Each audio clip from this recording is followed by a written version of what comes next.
What's going on? It's October and everyone's talking about horror films, but a lot of people in the past few years haven't really talked about this one. And that's Nosferatu the Vampire. This is the 1979 remake from Warner Herzog. So yeah, a lot of people talk about historical and like good dark movies and stuff, but no one really mentions this one. This is Nosferatu the Vampire. Uh, from this releases anyways from Anchor Bay. It's like an independent film, I think, when it came out. It was released January 17th, 1979. Stars Klaus Kinski and Isabella Angene. I think that's how you pronounce her name.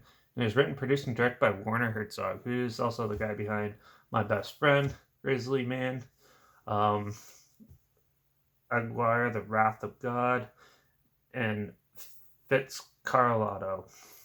He's also done a whole pile of documentaries and he's quite the prolific filmmaker and stuff like that. So he has quite the reputation.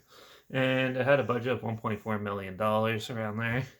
And yeah, so this is a gothic horror film of the remake of the 1922 film Nosferatu. I think it was 1922 that came out. But yeah, and yeah, they did a really good job at emulating the makeup from the original film, and yeah, but giving the Nosferatu a Dracula an actual dark presence in the film. This is the quintessential vampire film. It's no Twilight or anything like that. This is gothic horror at its best.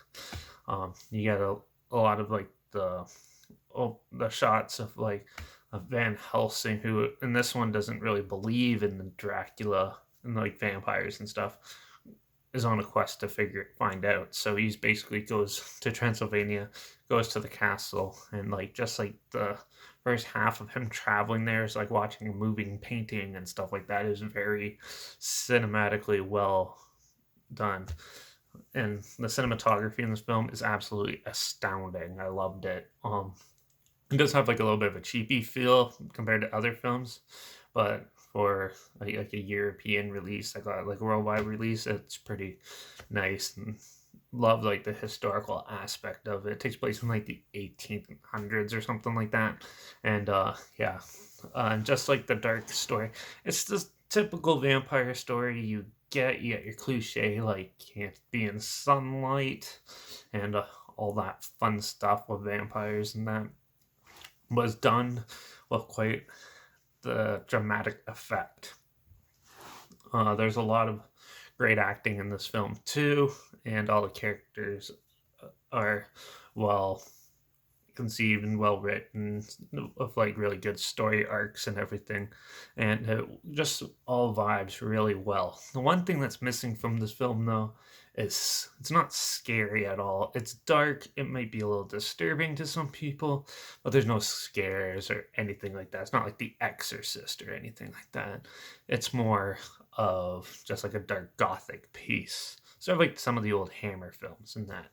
And for the time period that this came out, is still one of the more well put together Dracula style films, and I really enjoyed it.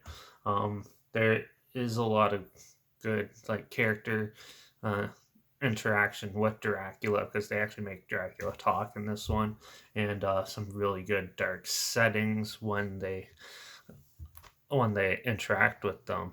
So he's more of like a night demon, and they try to get rid of it, but they treat him like a human for like half the film and stuff. And yeah, when you see him do his vampire bits and everything like that, it gets very emotional and very well put together. You can feel the emotion from the characters when they're interacting with them. The fear, you can feel it basically, and you can sympathize with them too. It's very well put together and stuff, and I think a lot more people should check this one out. I know it's from the '70s, and some people will probably find it boring, but this is definitely quintessential like spookiness at its best, and definitely perfect for the season. So if you haven't seen Nosferatu the Vampire, check it out. I'm gonna give this one a 4.5 out of 5. It's absolutely one of my favorite Dracula movies, and I'll probably cover more later on of them. But this one is hands down one of the best ones I've seen, and definitely one to watch year round once you get hooked into it. So definitely check it out. There's a trailer link down below, like always. If you haven't seen it or you want to relive it, it's down there so you can check it out and see what it's like. And hopefully it is for you. Like I said though, if you like Conjuring and Exorcist and things like that, this one you probably find this one a little bit boring. But if you like the Hammer style horror and like slower pace, more atmosphere, brooding, and more tension building type horror films, this one you might be interested in.